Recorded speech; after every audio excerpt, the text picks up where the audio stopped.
Oh guys, so ayan, malapit na naman tayong mag-dispose. Ilang ano na yan siya? Ilang days? 20 days. 20 days pa lang yan siya guys. Isang kilo may git na. Yan o.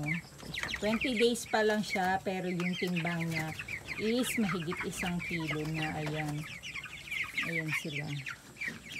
Oh, diba?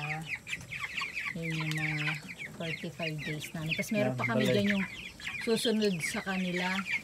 Maliliit pa yun. Pag dinispose na to, susunod naman yun na ganito na yung kalaki din. Kaya mga barayibot ko, mga kalampiso pa.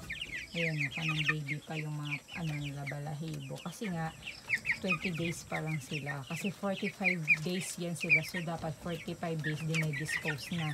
Nung nakaraan na nagbenta kami, 30 days pa lang yung 28 sila. days. Oh, 28 days. Masyadong pakilamero. Ayan.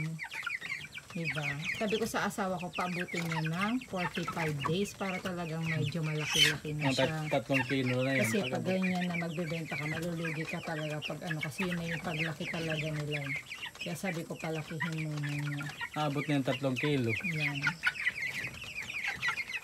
Basta yung malaking-malaki na siya kasi yan na yung ilalaki nila eh. Yun Kulang lamang yung po mga balahibo. guys. Babush!